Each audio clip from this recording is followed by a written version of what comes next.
olvidó y a él también se le olvidó, porque la idea era que algunos del grupo Alabanza también estuviéramos allá apoyando, pero bueno, será en otro momento. Está en Río Sí.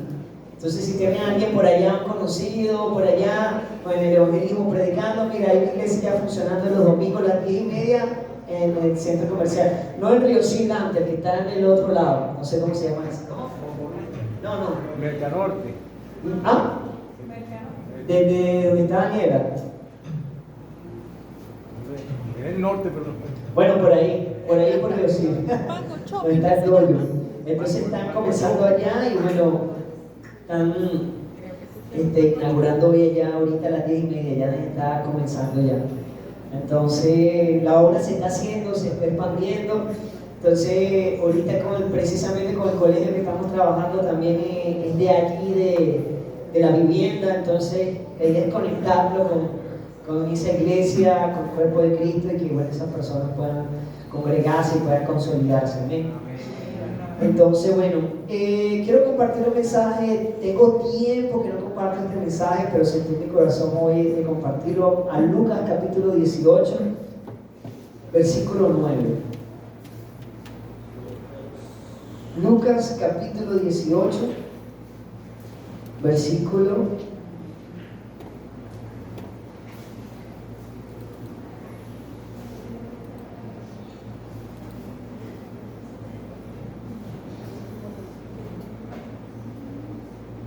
Lucas capítulo 18, versículo 9. ¿Quién lo tiene?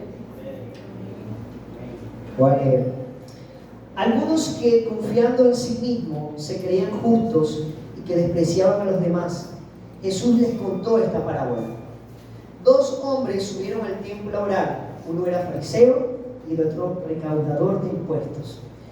El fariseo, puesto en pie y en solas, oraba: oh Dios, te doy gracias porque no soy como otros hombres, ladrones, malhechores, adúlteros, ni como ese recaudador de impuestos. Ayuno 2 veces a la semana, doy la 10ª parte de todo lo que recibo. En cambio, el recaudador de impuestos, que se había quedado a cierta distancia, ni siquiera se atrevía a alzar la vista al cielo, sino que se golpeaba el pecho y decía: oh Dios, ten compasión de mí, que soy un pecador. Amén. Esta palabra es tremenda. ¿Saben? Aquí vemos dos hombres, un fariseo, un publicano. Vemos dos figuras, dos personas que están en un mismo lugar, buscando, digamos, que a Dios, pero con actitudes diferentes, eran vidas diferentes. El fariseo era una persona intachable, un maestro de la ley judía, es el más intachable, el notable, el que tiene la mejor posición honorífica entre la sociedad judía, y era protector de la ley, era una persona que hacía cumplir la ley, era una persona aparentemente correcta. Acá el publicano, ser publicano en aquel tiempo dentro de la comunidad judía era tener la posición más despreciable entre los judíos. Era considerado un ladrón, el que todos despreciaban, el que todos rechazaban, el que todos dejaban solo, el que todos dejaban a un lado. ¿Por qué? Porque su trabajo era recaudar impuestos. Así como era Mateo era recaudador de impuestos, y supongo que él vivió este rechazo entre los suyos, pero era su trabajo. Entonces ambos están en un mismo lugar, están buscando algún cambio en su vida, están buscando algo. Es como cuando usted viene a la iglesia, y usted viene a la iglesia a escuchar la palabra, viene a la iglesia a adorar al Señor, pero también viene en busca de algo, ¿eh? Viene en busca de aprender, busca de recibir un milagro, busca algo de parte de Dios. Entonces ambos están en un mismo lugar, están buscando algún cambio en su vida, buscando algo en el templo del Señor. Están en la iglesia, están en la casa del Señor buscando algo. Entonces, quiero desarrollar un poquito más la actitud del fariseo. El fariseo representa una persona activa en la iglesia.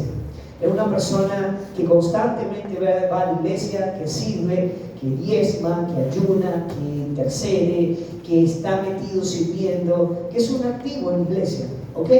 Aquí muchos de los que estamos acá estamos activos sirviendo en la iglesia siempre, en todo momento, limpiando, predicando, cantando, cocinando, en los evangelismos, en los colegios, apoyando en otras congregaciones, pero estamos sirviendo. El fariseo es una persona que representa una persona activa en la iglesia, ¿ok?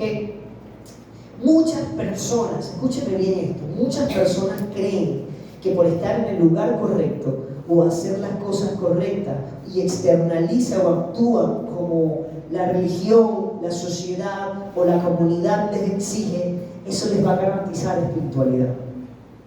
Y eso no es así. Muchos basan su espiritualidad en lo que dicen hacer para Dios, en títulos: yo soy pastor, yo soy evangelista, yo canto, yo danzo, yo soy el que manejo los audiovisuales, yo soy el que cocino mejor, yo soy el que limpio mejor, o sea, yo soy el que soy el fashion, soy la última psicóloga del desierto.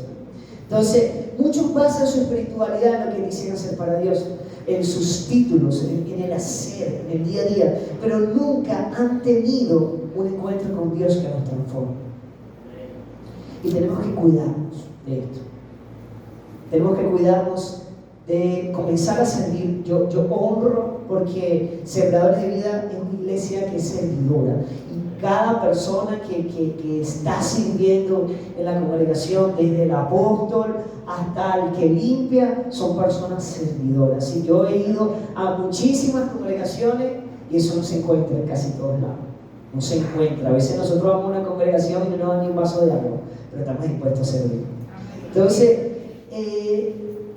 ¿qué pasa? Hay personas así, con títulos, con posición, pero que nunca han tenido un encuentro real con Dios que los transforme, se los transforme internamente, transforme sus pensamientos y que digan: sí, también yo soy la embarré. Mula, está bien, metí la pata. Entonces, la actitud del fariseo es una en la que él se pone de pie delante de Dios. Porque fíjense la oración.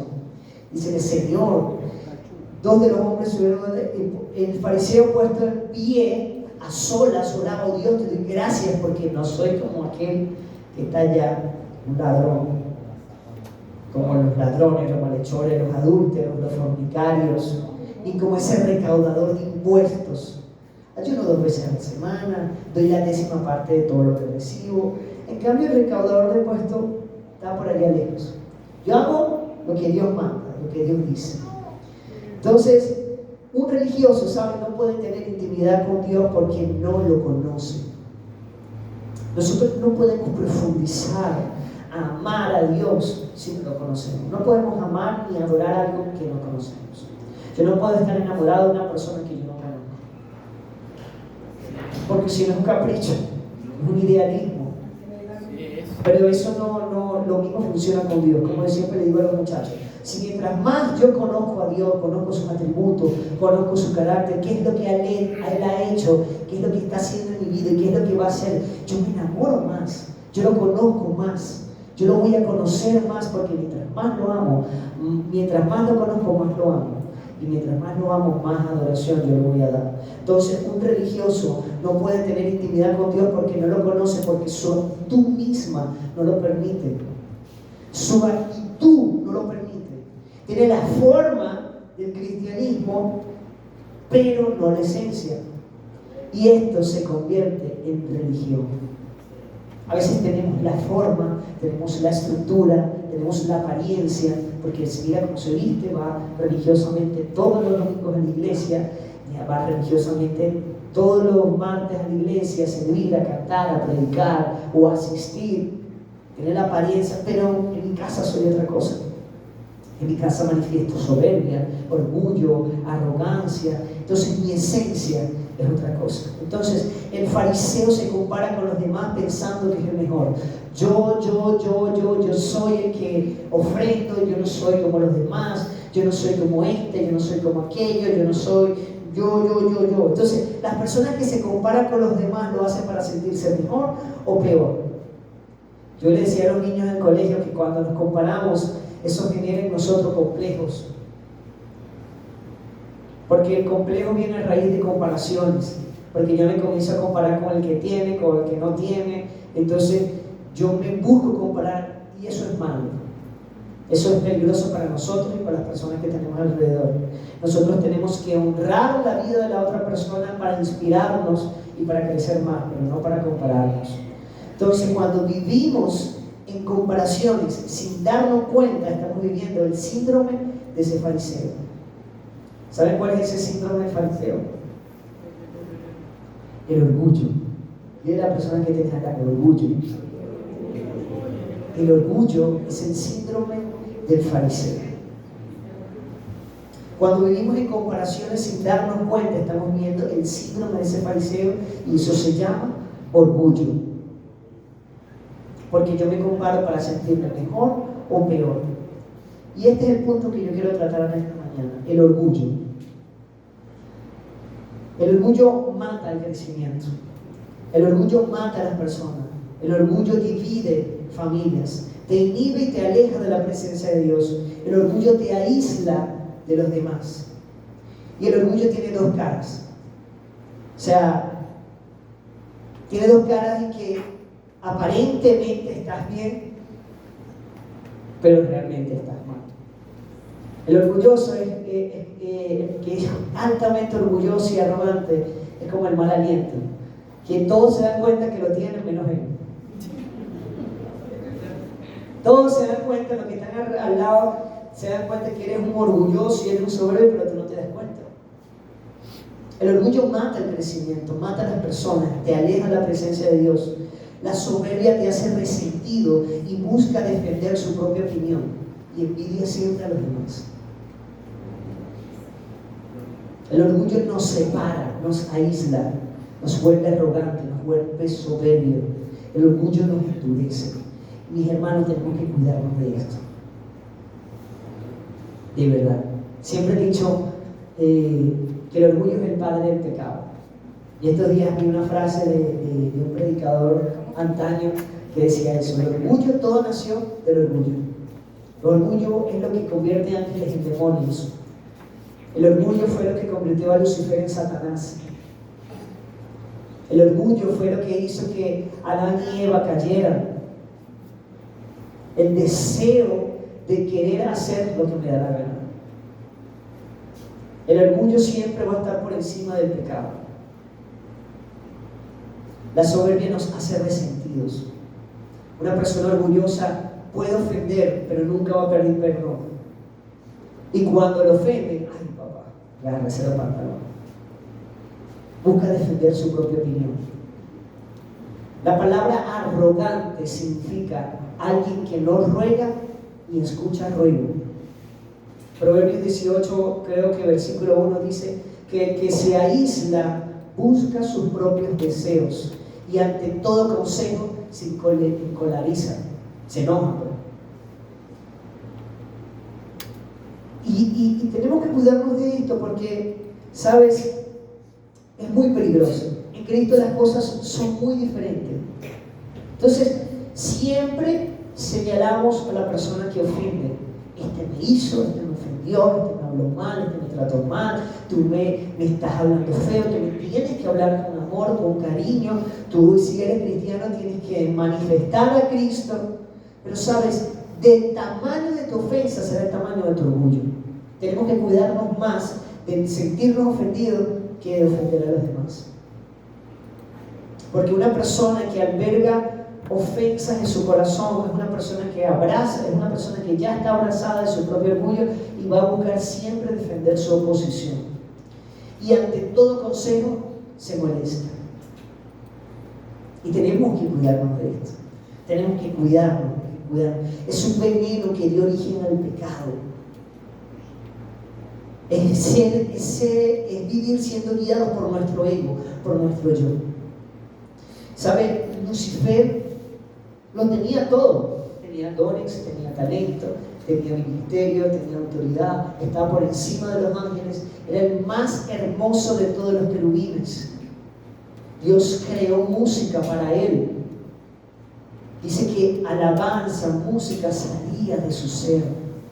Estaba vestido con las piedras más hermosas de la creación. Pero dice la palabra que hasta que halló en él maldad. En una versión por ahí, escucha que dice, hasta que se halló en él orgullo, soberbia, arrogancia.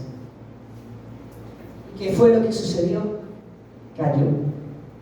Se convirtió en Satanás. Es un veneno que tenemos que cuidar. Dile a la persona que tiene al lado, cuídate. Cuídate. Juan capítulo 12, versículo 24. Dice, de cierto os digo que si el grano de trigo no cae en tierra y muere, queda solo. Pero si muere, lleva mucho fruto. ¿Sabes? Si nosotros queremos un crecimiento en el Señor, si nosotros queremos crecer espiritualmente, tenemos que comenzar por morir al yo. Morir a nuestros deseos, morir a nuestras pasiones. ¿Qué pasa? Hoy en día vivimos en una sociedad hedonista, donde cada día busca más abrazar sus propios deseos. Y eso es orgullo. Este día veíamos un comercial en televisión, y no sé si recuerdan, pero antes los comerciales fomentaban los valores, por lo menos comparte, aquello, no, ahora no. Por ejemplo, la samba que no se comparte con nadie, la que te la tienes que comer tú solo, no le dejes a nadie. Entonces ya estás sembrando eso.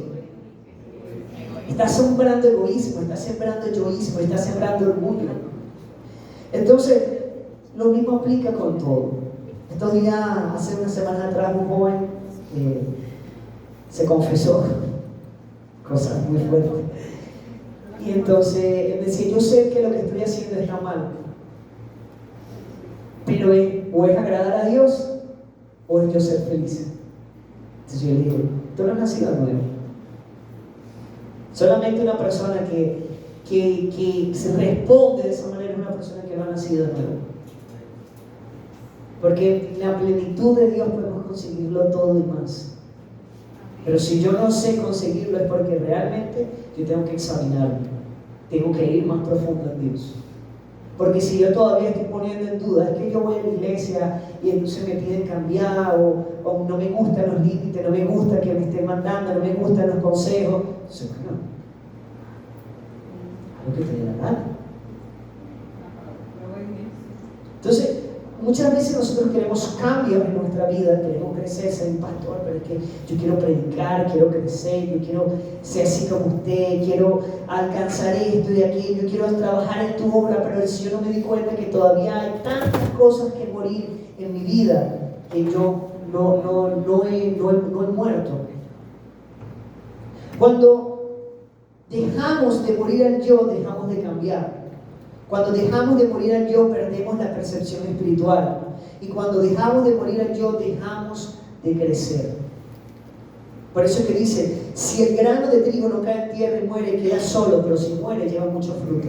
El proceso en Cristo es que si yo muero a mis deseos, a mis pasiones, yo voy a producir vida. Yo tengo que morir para que vida crezca en mí. Yo tengo que morir a mi viejo hombre, tengo que morir a mis deseos, tengo que morir al pecado, a la concupiscencia que me acecha, para que la vida de Cristo se manifieste en mí. El Señor le decía a Caín, Caín, el pecado siempre va a estar a la puerta para acecharte, pero depende de ti si dejas que te aceche, si dejas que te gobierne. Depende de nosotros. Un corazón soberbio no puede crecer. No podemos crecer espiritualmente en carácter, no podemos dar fruto si yo soy soberbio, si yo no reconozco que he fallado, si yo no reconozco que meto la pata, si yo no reconozco que soy iracundo, si yo no reconozco que tengo errores, que tengo fallas. Por eso debemos tener cuidado. Elí, el sacerdote, representa una generación sin enfoque. El sacerdote Elí, el que crió a Samuel en el templo, representa una generación sin enfoque. Elí significa el levantado, y esto habla mucho sobre su propósito, pero sin embargo su posición como juez lo elevó a tal punto que se volvió sordo y ciego a la voluntad de Dios. En aquel tiempo Dice que la voz de Dios escaseaba, pero yo no creo que era que escaseaba, sino que no había quienes quisieran escuchar. Y solamente le habló a Samuel, que siempre estaba cerca del arca, allí sirviendo día y noche, con un corazón dispuesto a escuchar las palabras de Dios. Elí, que era el sacerdote principal, no podía comprender. Escaseaba la voz de Dios, sus hijos eran un desastre. Entonces, por eso el orgullo genera ceguera y sordera espiritual. Por eso es que si usted está sirviendo y va creciendo en posición, en una posición eclesiástica, por ejemplo, Dios lo nombra pastor, líder, adorador, salmista, lo que sea, cuide su corazón. Es cuando más tiene que cuidarse de la soberbia, porque a veces nos volvemos altaneros y soberbios porque yo estoy sirviendo, porque estoy predicando, porque estoy haciendo, y me ciego a la voz de Dios. El orgullo es transformar la medida de Dios a mi medida. Es como Saúl, Dios le dio una orden: vas a ir a ese pueblo y los vas a exterminar a todos, no va a dejar ni el gato. Pero a él se le ocurrió dejar las vaquitas más gordas y el rey, dejarlo con vida. No, porque yo te lo quiero ofrecer como sacrificio. No, es que yo no te pedí eso, papá. Yo no te pedí eso. Y dice que en ese momento Dios lo rechazó. Lo rechazó. ¿Por qué? Porque Saúl era obstinado, era orgulloso. Porque transforma la medida de Dios a su medida. A veces yo veo un versículo, Juan 3:16, de tal manera, pero cuando nos dice que tenemos que sujetarnos a nuestras autoridades, en Romanos 13, eso también cuesta. Tengo que amar a mi enemigo. No, vamos a pasarla. ¿Dónde está el marcador negro para tacharlo en la Biblia? Oye, pero es que yo tengo que perdonar. No, ¿dónde está el equipator para taparlo?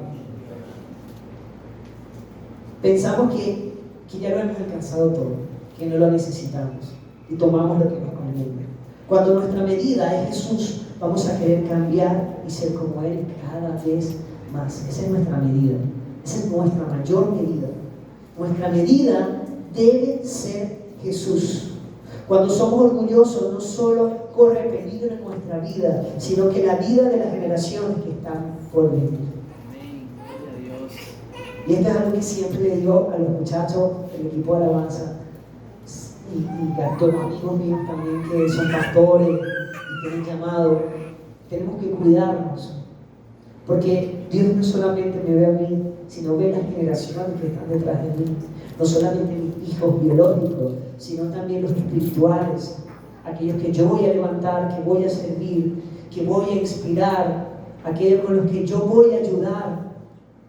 Cuando somos orgullosos, corre el peligro esa generación también. Y tenemos que cuidarnos de esto, porque Dios te llama, pero también ve las generaciones que vienen detrás de ti. Por eso es que Dios llamó a Abraham, pero dice: bendito serás tú y todas las naciones de la tierra, todas las familias de la tierra. O sea, Dios te llama y llama a tu familia, llama a tu generación y llama a las generaciones espirituales que vienen detrás de ti. Muchas personas dejan de percibir el mundo espiritual porque caminan en la carne, porque están llenos de sí mismos. Egoísta es estar lleno de yo. Cuando estamos llenos de mí mismo, estás vacío de Dios. Cuando yo estoy lleno de mí mismo, estoy vacío. Perdón, cuando estoy lleno de mí mismo, estoy vacío de Dios. Tengo que cuidarme.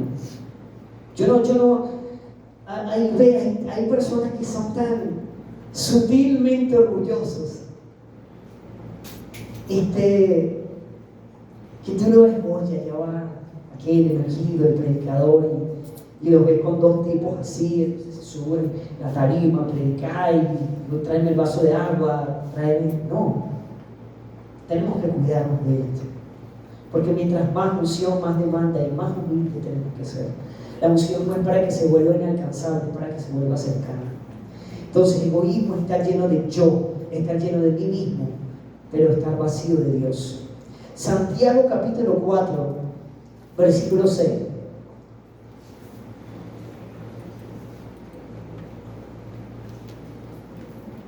Este versículo me gusta muchísimo.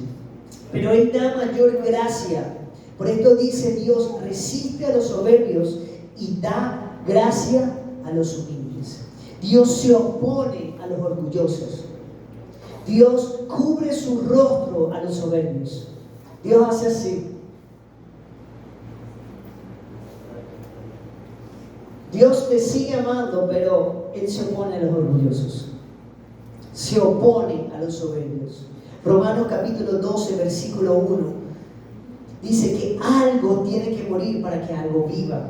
Si nunca pones tu mirada como un sacrificio a Dios, nunca recibirás la vida de Jesús. Romanos capítulo 12, versículo 1, dice, preséntense como un sacrificio vivo, santo y agradable a Dios, para que es nuestro culto racional. O sea, todo sacrificio implica muerte.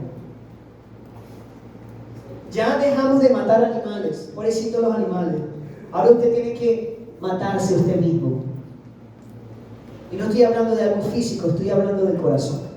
Estoy hablando del orgullo, estoy hablando de la soberbia, de los malos pensamientos, de los malos deseos, del hedonismo que hay en nosotros.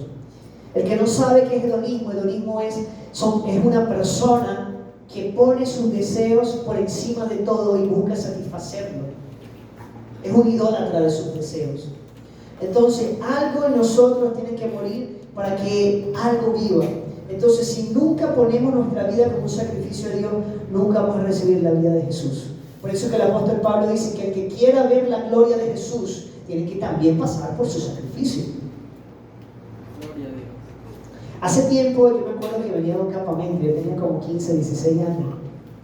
Había un amigo, él canta y Dios lo usa tremendo, él no está ahorita aquí en Venezuela. Y bueno, Dios me habló acerca de esto, pues. Y todos iban incómodos y eso, entonces yo le digo, oye hermano, no se quejen, porque bueno, Cristo no tenía ni dónde recostar la cabeza. Y Salah que le dice, Cristo murió para que yo recostara mi cabeza. ¿Qué dice eso? ¿De verdad? Sí, eso es muy orgulloso. Pero estos días él me llamó, él me escribe y entonces él me dice, hermano, entendí, se llevaba palo, pero entendí que lo único que nos merecemos es el infierno. Y dije, gloria a Dios. A veces por muchas tribulaciones tenemos que entrar al reino de los cielos. Porque es verdad, tenemos que pasar por el sacrificio de Jesús. Tenemos que pasar por todo lo que tengamos que pasar para que la vida de Cristo se manifieste. Porque si yo lo tengo todo, ¿cómo yo voy a entender lo que es fe? ¿Cómo yo voy a entender lo que es confiar en Dios?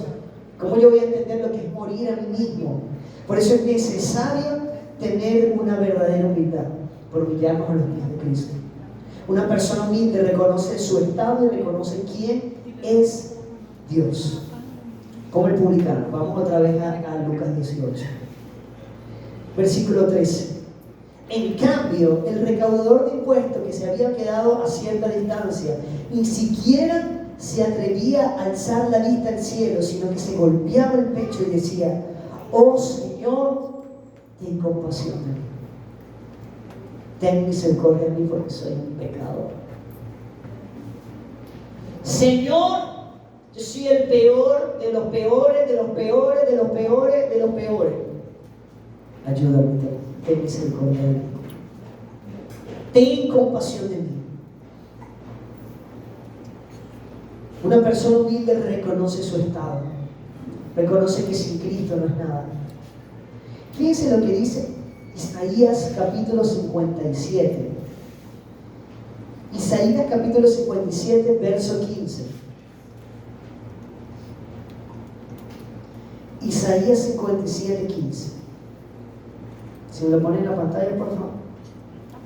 Porque así dijo el alto y sublime, el que habita la eternidad y cuyo nombre es el Santo. Fíjense lo que dice. ¿Dónde habita Dios? Yo habito en la altura y la santidad, y con el quebrantado y humilde de espíritu, para hacer vivir el espíritu de los humildes y para vivificar al de corazón de los quebrantados. Esto es tremendo. Este viernes estábamos estudiando sobre los atributos de Dios, sobre los atributos no comunicables de Dios. Y una de los atributos que en lo personal me sorprende es sobre su inmensidad y su ¿qué? Y su inmanencia. Inmensidad e inmanencia. Es decir, Dios está sobre todo el universo. Sobre todo el universo, y el universo no lo puede contener. Dios no se puede medir ni se puede pesar, porque si no tuviera un principio y un fin. Dios, el universo, no puede contener la inmensidad y ¿qué? Inmanencia de Dios. Esa palabra me cuesta. La inmanencia. Investígalo, búscalo. Inmanencia. Entonces, es impresionante, pero Dios es tan poderoso y tan inmedible y tan eterno, tan infinito, tan ilimitado, que como un ser, un Dios tan poderoso, que el universo no lo puede contener, pero que habita en la eternidad, porque para Él no existe el tiempo, Él decide habitar en el corazón de los humildes. Gloria a Dios, aleluya. Esto es algo que hay nuestra limitada capacidad de pensar a veces no nos va a llegar, y sencillamente tenemos que creer. ¿Sabe? Esto quizás sea una respuesta para algunos que quizás no han podido crecer más. Luchas por cosas que anhelas o por cosas que Dios no te da. ¿Por qué? ¿Por qué Dios, si le estoy pidiendo esto, si le estoy pidiendo aquello, por qué no me sale esto? Porque siempre tengo problemas con mi hermano, con mi hermana, con mi amigo, con mi familiar, con mi mamá, con mi papá, con mis hijos. Porque Dios se opone a los soberbios. Dios se opone a los orgullosos. ¿Saben? Hay toda clase de maldades en un corazón orgulloso. En un corazón que anhela posición, que anhela títulos. Una persona orgullosa se argumenta y se opone a la voluntad de Dios y se pone a juzgar a los demás. A cambio, la mayor cosa que necesitamos es venir y admitir quiénes somos realmente. Reconocer. Ser humilde. Y esto no es una luz verde para que nosotros pequemos y no tengamos límites en nuestra vida, no. Porque a veces, ciertamente hay personas que por ejemplo, Dios las libró de un mundo tremendo y se vuelven personas muy radicales en su vida, y eso está bien. El problema es cuando esas cosas que tú haces te vuelven orgulloso. Porque al final las buenas obras no son para ti, son para Dios. Amén. Y esa es Dios. nuestra mayor satisfacción. Mi hermano, nuestra mirada, nuestro centro tiene que ser Cristo. Amén. No nosotros no merecemos nada, entiéndalo. Usted y yo no merecemos nada. Hoy en día hay doctrinas y vertientes teológicas que ponen el hombre de pie ante Dios, como que si yo me merezco todo, y que Dios me tiene que escuchar, y que Dios me tiene que dar millones, y que Dios me tiene que hacer feliz, y que yo. Entonces tú eres el Dios de Dios, y no es así. Así no funciona. A Dios le ha placido que usted y yo estemos aquí. Nosotros somos una molécula. ¿Okay? ¿Qué es lo más pequeño de una molécula? ¿Ah? Un quark, más pequeño que una molécula. No sé qué es eso, pero me dicen que es quark.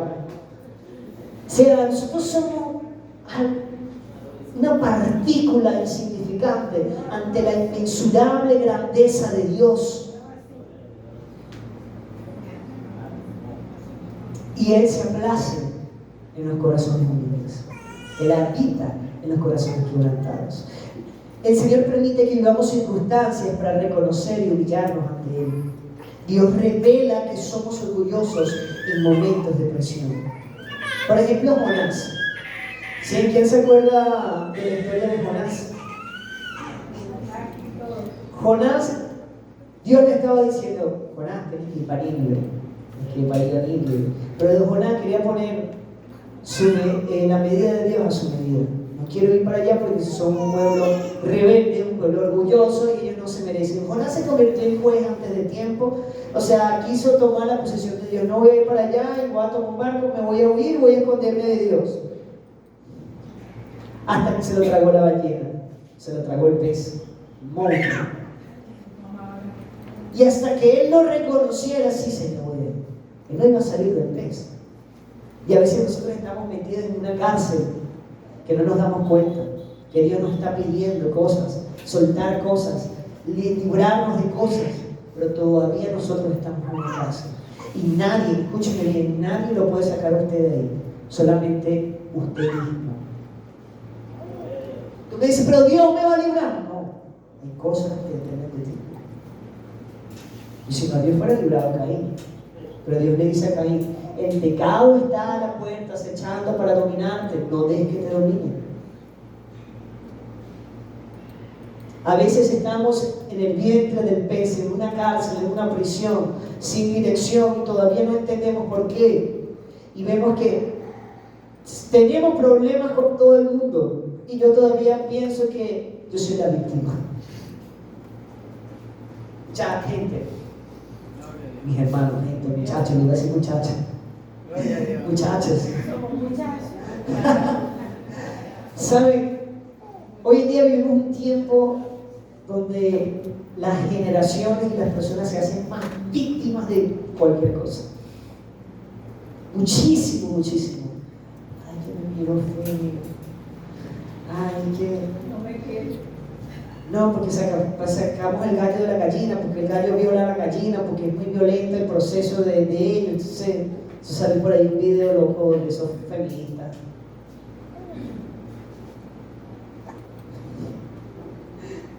Eso no tiene sentido. ¿Sabe? El que más se hace la víctima es el que es más orgulloso. A veces está más que el ofensor. Yo creo que todos hemos pasado por ahí. Porque ciertamente a nadie nos gusta que nos lastimen, que nos hieran. A nadie. El problema es cuando nosotros permitimos que esas heridas se alberguen en nuestro corazón, se queden dentro de nosotros y nos endurezcan. ¿Saben qué es peor? ¿Saben qué es peor? Que todo nos esté saliendo mal, que tengamos problemas con papá, con mamá, con los hijos, con los hermanos, con todo el mundo. Y yo piense que todos tienen la culpa menos yo. Hermano, algo está sucediendo mal, algo tienes mal en la fórmula, no sé, despeja la derivada para ver si algo te sale bien. Que tengo aquí a Gustavo, entonces estoy matemática. ¿Saben? Dios va a permitir circunstancias con el objetivo de que reconozcamos. Dios revela quiénes somos en momentos de presión, así como cuando usted le da la pasta de dientes y sale la pasta de dientes. De la misma manera, Dios va a presionar nuestra vida para que salga lo que está dentro de nosotros. ¿Qué va a salir? Puede salir Cristo o puede salir lo que está ahí escondido. Nabucodonosor. ¿Sabe? Este rey, Dios le dio un imperio. Era un emperador, un hombre poderoso, pero él se volvió altanero también y se puso de pie ante Dios. ¿Y sabe qué fue lo que sucedió? Dios permitió que hubiera un proceso similar a un animal. Se convirtió en un lobo de la calle, en una bestia. Será como las bestias salvajes. Estaba fuera de sí. Y estuvo así hasta que él reconociera que el único Dios y Rey sobre reyes era el Señor. El mismo David, en un momento de desliz, de distracción en su vida, momento de relajo, momento de ociosidad, cayó en pecado. Una mente ociosa es peligrosa. Lo sabe, Dios. Dios manifiesta su poder a los que tienen un corazón quebrantado. Dios manifiesta su poder a los que tienen un corazón contrito. Dios manifiesta su poder a los que tienen un corazón contrito. Dios manifiesta su poder a los que tienen un corazón quebrantado. Dios manifiesta su poder a los que tienen un corazón contrito. Dios manifiesta su poder a los que tienen un corazón quebrantado. Dios manifiesta su poder en los que tienen un corazón quebrantado. Gloria a Dios. Y a veces no sabemos cuán orgullo nosotros tenemos hasta que vivimos ciertas circunstancias, ciertas pruebas en nuestra vida. Y Dios va a permitir precisamente para que reconozcamos que sin Él no podemos. Tenemos que cuidarnos de eso. Usted y yo tenemos que cuidarnos, presentarnos ante el Señor. Señor, yo me rindo a ti. Si yo no puedo. Por eso que la razón de por qué a veces cantamos, yo hoy te rindo mi ser, o yo me rindo a Él. Sí, yo me rindo a Él porque yo quiero adorarlo, porque yo quiero alabarlo, quiero hacer las cosas bien, porque sin Él no puedo.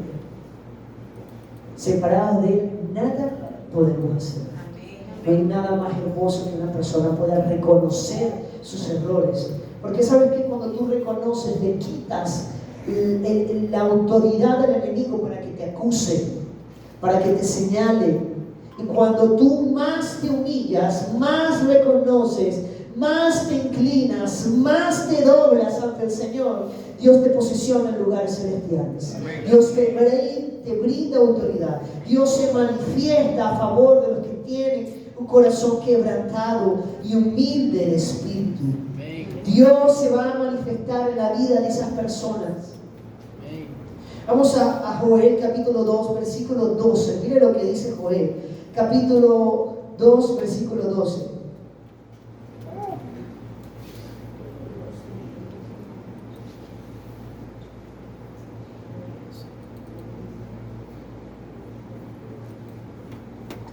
Ahora bien, afirma el Señor, vuélvanse a mí de todo corazón con ayuno, llantos y lamentos.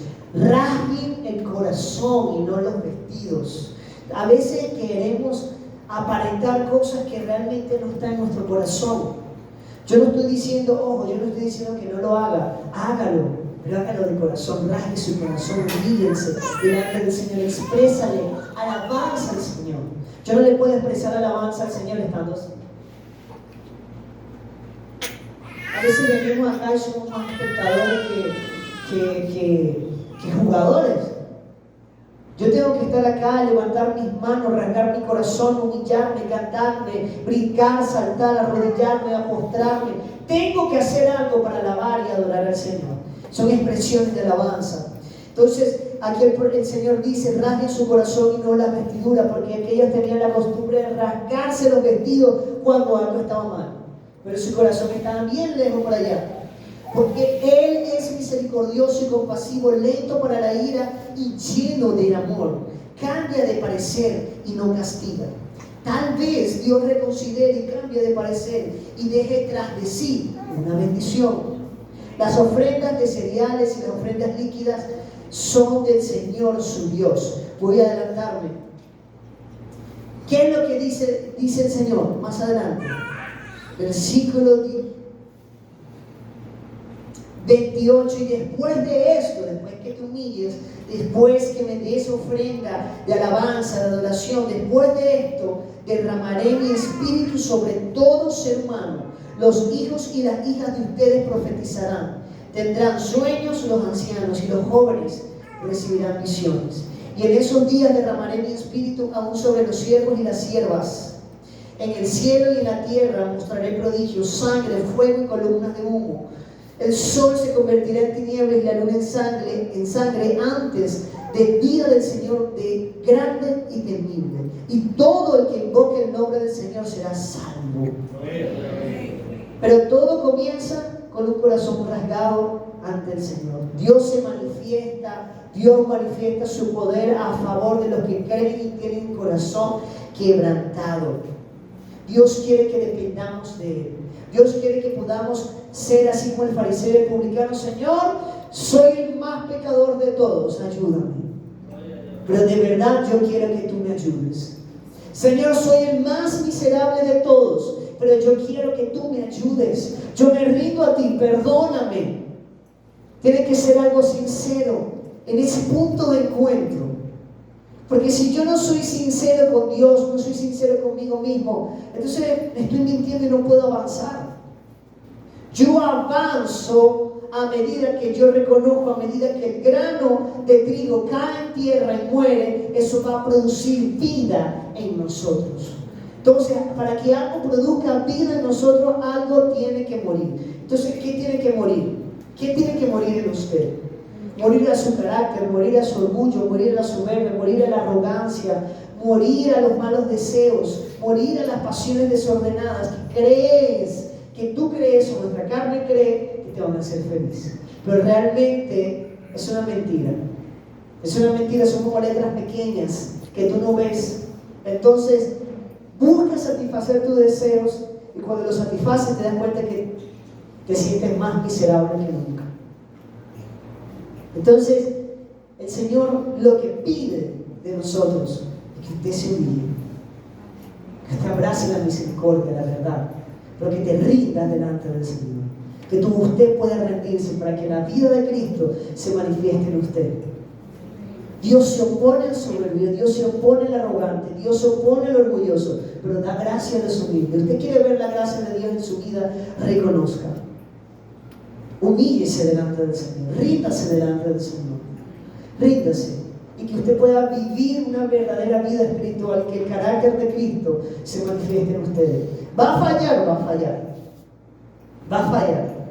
La diferencia es qué va a hacer usted en esos momentos en que falla. ¿Vas a reconocer que fallaste o le vas a echar la culpa al otro?